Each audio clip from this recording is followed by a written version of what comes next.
Le silence, avant la tempête.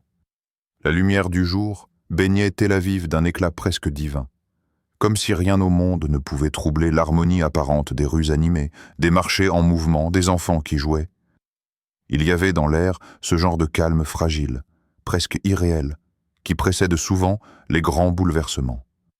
Un calme si dense qu'on pourrait croire que même le destin, lui aussi, retenait son souffle.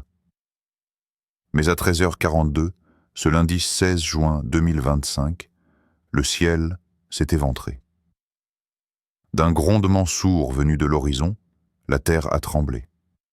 Des missiles, une centaine d'entre eux, ont traversé l'azur en une pluie de feu. Ils ont foncé comme des comètes de colère, transperçant le ciel israélien, défiant les dômes d'acier du système de défense Iron Dome. Certains furent interceptés. D'autres, non.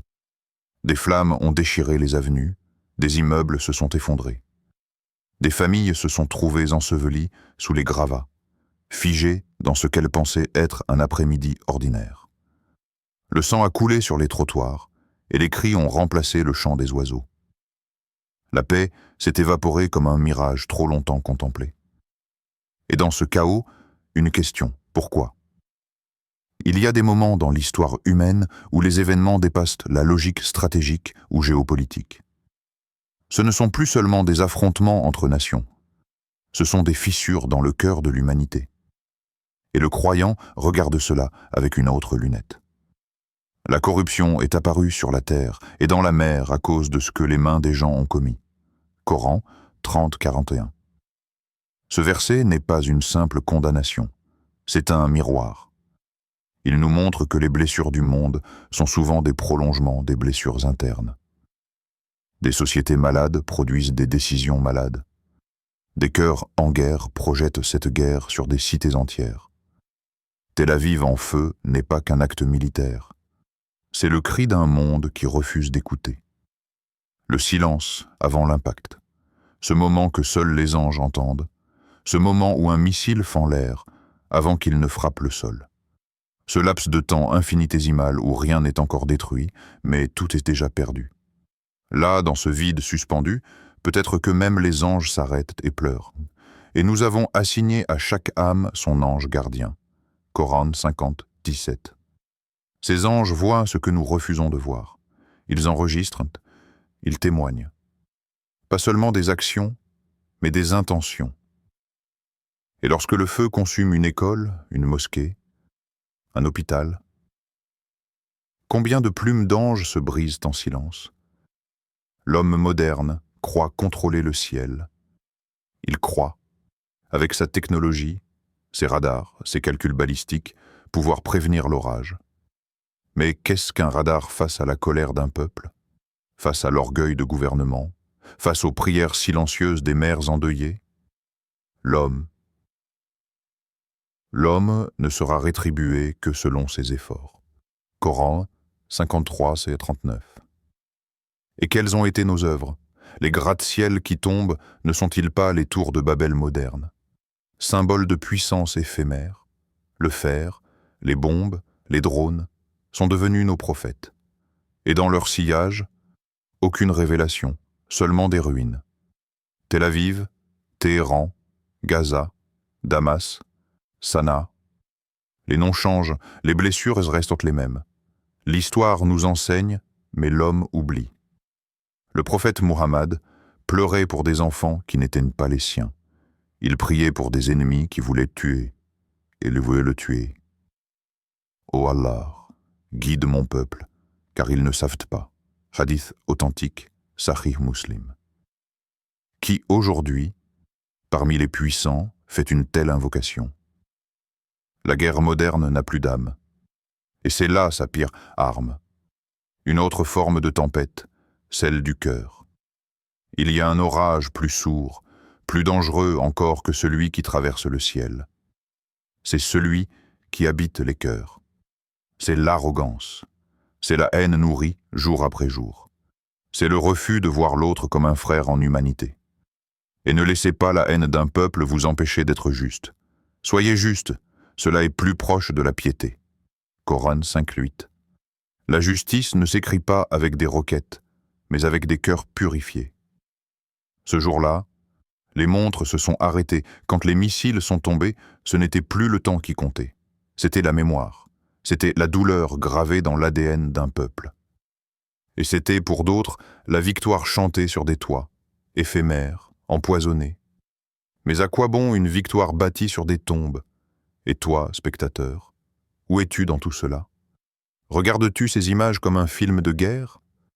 Ou ton âme frémit-elle d'un autre frisson? Peut-être, au fond de toi, quelque chose bouge. Un souffle, un regret. Ou une question. Si tu avais été là, aurais-tu couru pour sauver une vie? Aurais-tu levé les mains pour prier? Ou pour maudire? L'ombre du passé, l'écho du présent. Il y a des moments dans l'histoire où le bruit d'une explosion ne résonne pas seulement dans les murs qu'elle détruit, mais dans la conscience des vivants. Tel Aviv, Haïfa, des villes animées par la vie, puis défigurées en plein jour. Des bâtiments effondrés comme des pages arrachées d'un livre sacré. Des voix étouffées sous les gravats. Des silences plus bruyants que les bombes. Et nous regardons. Comme on regarde une scène déjà vue. Un scénario connu. Un cauchemar qui se répète encore et encore. Mais depuis quand avons-nous accepté cette répétition? Une parole ancienne, plus vivante que jamais. Il y a des siècles, dans les plaines rudes de l'Arabie, un homme sans armée ni château s'adressait à l'humanité entière. Un seul homme et une parole plus puissante que les épées. Celui qui tue une âme sans droit, c'est comme s'il avait tué l'humanité tout entière. Coran 5:32. Pas un soldat, pas un ennemi, une âme, tu comprends? Pas une identité, pas une nationalité. Une âme, cette parole a traversé les siècles, mais aujourd'hui, elle frappe plus fort que jamais. Parce que des âmes sont perdues, des enfants, des femmes, des vieillards, des personnes qui n'ont jamais pris les armes, des gens qui voulaient seulement vivre. Et pourtant, on les enterre, on les efface, et on justifie leur disparition. Le verset oublié, 17:33, Allah nous dit, dans le Coran, « Ô vous qui avez cru, ne tuez pas les âmes qu'Allah a rendues sacrées, sauf en toute justice. » Coran 17:33. Mais qu'est-ce que la justice dans un monde de vengeance? Qu'est-ce que la justice quand les missiles sont plus rapides que les tribunaux? Quand les nations parlent plus fort que les orphelins? Quand la colère étouffe toute logique? Chaque missile envoyé, chaque bombe larguée, chaque balle tirée, n'est pas seulement une attaque contre un ennemi désigné. C'est une agression contre la loi divine qui protège la sacralité de la vie. Histoire dans l'histoire.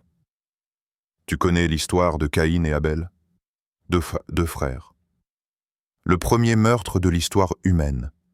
La première goutte de sang versée et la première honte. Son âme l'incita à tuer son frère. Il le tua donc et devint ainsi du nombre des perdants. Coran 5:30. Tu sais ce que fit Caïn après son acte? Il ne triompha pas. Il fut submergé par le remords. Et ce remords, c'est ce que l'humanité a perdu. Aujourd'hui, on tue sans trembler. On détruit sans reculer. On justifie sans regretter. Et pourtant, une voix intérieure, faible mais encore vivante, continue de murmurer. Était-ce vraiment nécessaire? Était-ce juste? Était-ce humain? La mémoire courte et le cœur durci regardent le passé. Chaque guerre a commencé avec une légitimité. Chaque empire a justifié ses massacres. Chaque tyran a cru agir pour le bien. Mais les ruines qu'ils ont laissées ne parlent pas la langue de leurs excuses. Elles parlent la langue du deuil, de l'injustice, du gaspillage. Et aujourd'hui, en 2025, rien n'a changé. Nous avons des satellites, des drones, des conférences internationales, mais nos cœurs n'ont pas évolué.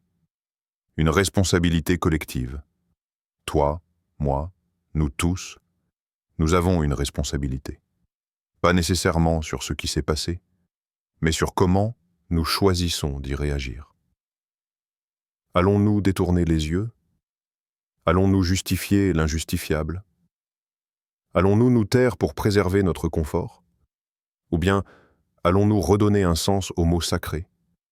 Redonner un poids à la vie? Redonner une valeur à la douleur des innocents?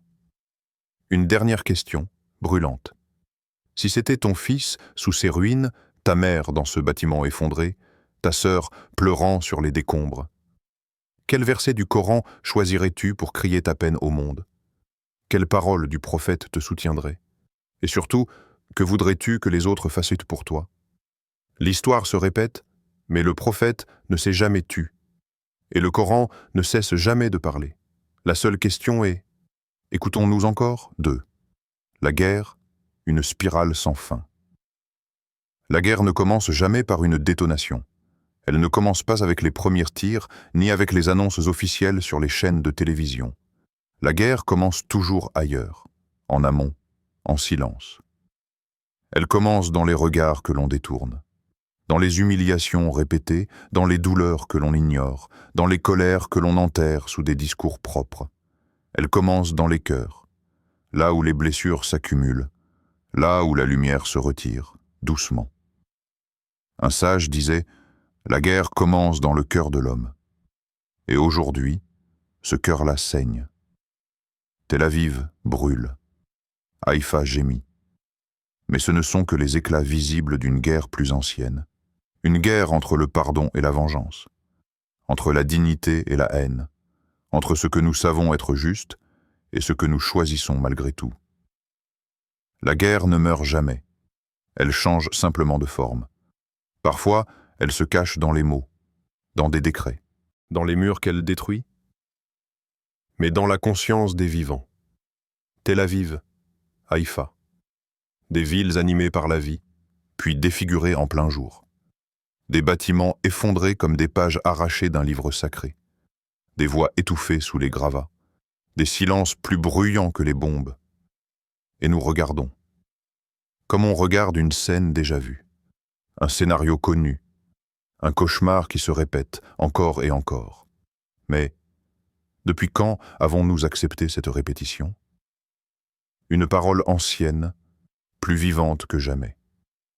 Il y a des siècles, dans les plaines rudes de l'Arabie, un homme sans armée ni château s'adressait à l'humanité entière. Un seul homme et une parole plus puissante que les épées. Celui qui tue une âme sans droit, c'est comme s'il avait tué l'humanité tout entière. Coran 5.32. Pas un soldat, pas un ennemi, une âme, tu comprends? Pas une identité, pas une nationalité. Une âme. Cette parole a traversé les siècles, mais aujourd'hui, elle frappe plus fort que jamais. Parce que des âmes sont perdues, des enfants, des femmes, des vieillards, des personnes qui n'ont jamais pris les armes, des gens qui voulaient seulement vivre. Et pourtant, on les enterre, on les efface, et on justifie leur disparition. Le verset oublié, 17.33, Allah nous dit, dans le Coran, « Ô vous qui avez cru, ne tuez pas les âmes qu'Allah a rendues sacrées, sauf en toute justice. » Coran 17.33. Mais qu'est-ce que la justice dans un monde de vengeance? Qu'est-ce que la justice quand les missiles sont plus rapides que les tribunaux? Quand les nations parlent plus fort que les orphelins? Quand la colère étouffe toute logique? Chaque missile envoyé, chaque bombe larguée, chaque balle tirée, n'est pas seulement une attaque contre un ennemi désigné. C'est une agression contre la loi divine qui protège la sacralité de la vie. Histoire dans l'histoire. Tu connais l'histoire de Caïn et Abel? Deux frères. Le premier meurtre de l'histoire humaine. La première goutte de sang versée et la première honte. Son âme l'incita à tuer son frère.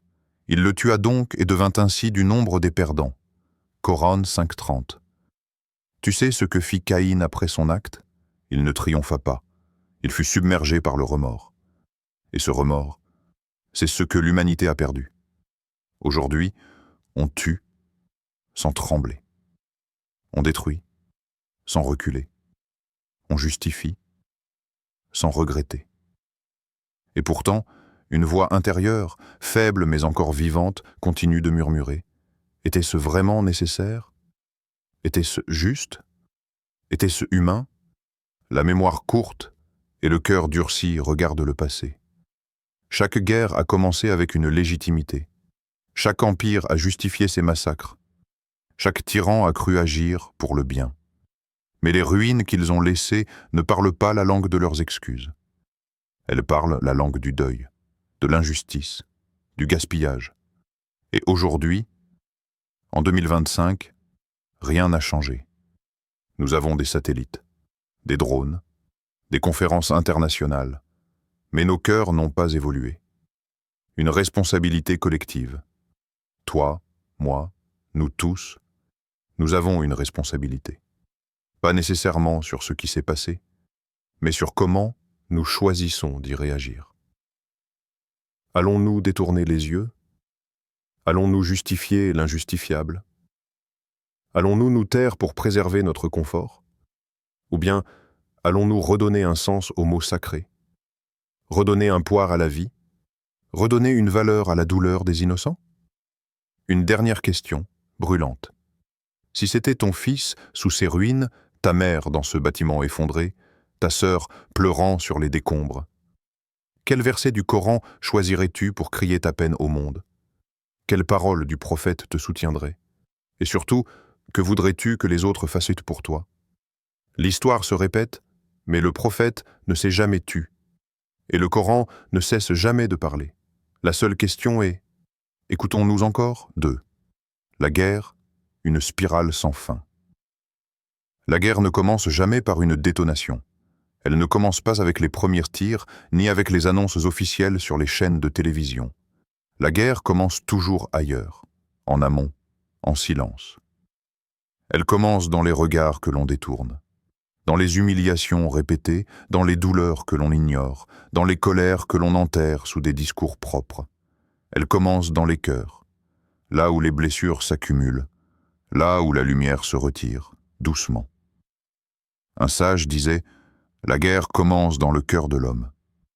Et aujourd'hui, ce cœur-là saigne. Tel Aviv brûle. Haïfa gémit. Mais ce ne sont que les éclats visibles d'une guerre plus ancienne. Une guerre entre le pardon et la vengeance, entre la dignité et la haine, entre ce que nous savons être juste et ce que nous choisissons malgré tout. La guerre ne meurt jamais. Elle change simplement de forme. Parfois, elle se cache dans les mots, dans des décrets, mais dans la conscience des vivants. Tel Aviv, Haïfa. Des villes animées par la vie, puis défigurées en plein jour. Des bâtiments effondrés comme des pages arrachées d'un livre sacré. Des voix étouffées sous les gravats. Des silences plus bruyants que les bombes. Et nous regardons. Comme on regarde une scène déjà vue. Un scénario connu.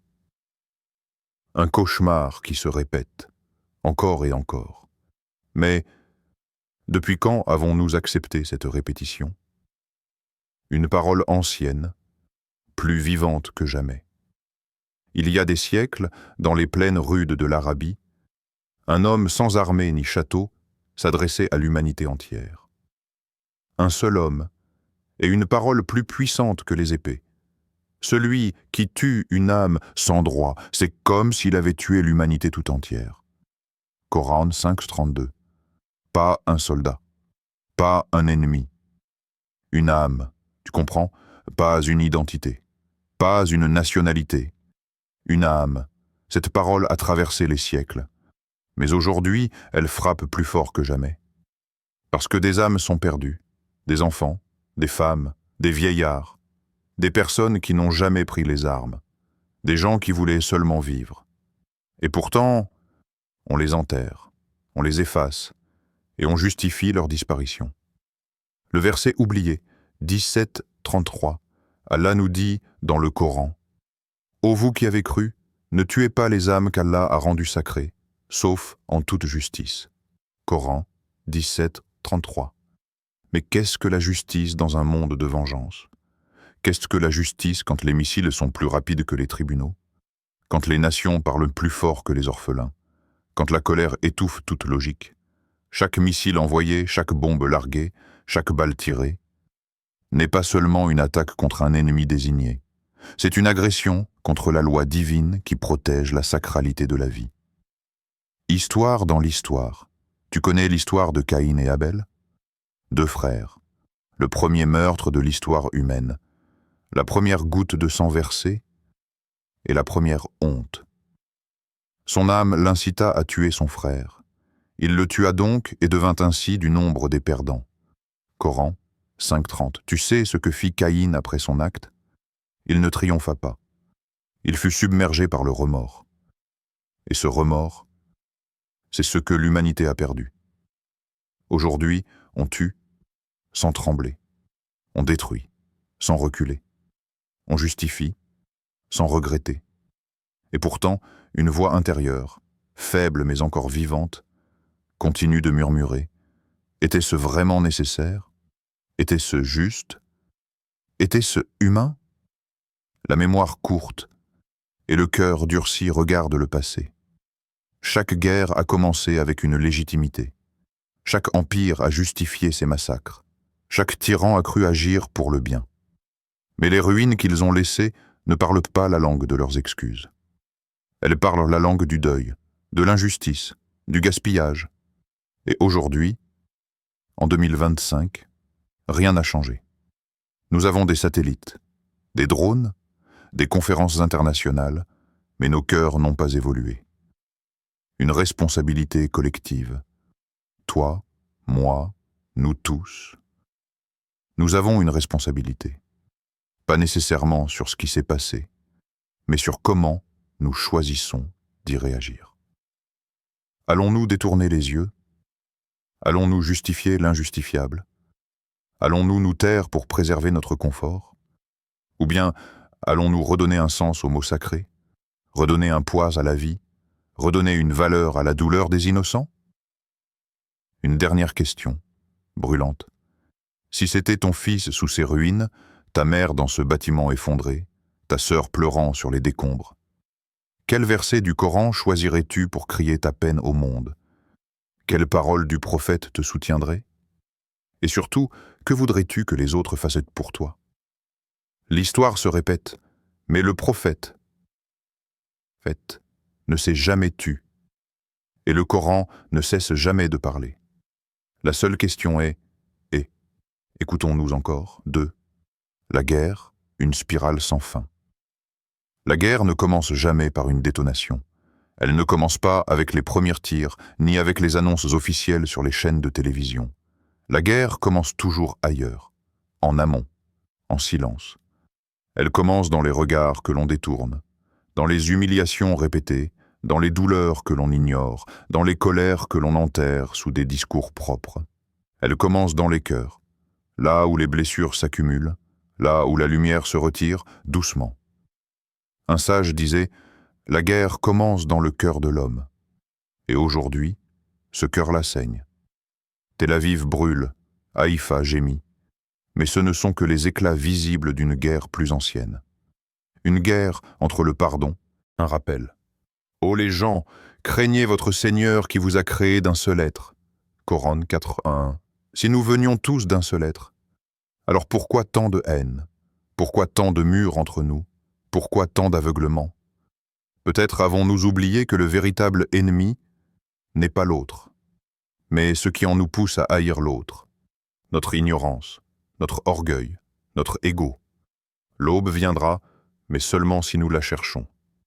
Il y a un mot en arabe, fajr, l'aube. Elle n'est pas le lever du soleil. Elle est le premier fil de lumière qui déchire la nuit. Et parfois, une seule lumière suffit à faire reculer les ténèbres. Tu peux être cette lumière, par une parole, par une prière, par un effort sincère pour comprendre, écouter, adoucir ton cœur. Ce n'est pas naïf, c'est spirituel, c'est prophétique. Et si c'était ton cœur, le champ de bataille, la paix ne commence pas à Genève, ni à l'ONU, ni dans les rues de Tel Aviv ou de Téhéran. Elle commence dans toi. Dans la guerre silencieuse que tu mènes contre tes impulsions, contre ton impatience, contre ta colère, contre ton besoin de blâmer l'autre au lieu de te réformer toi-même.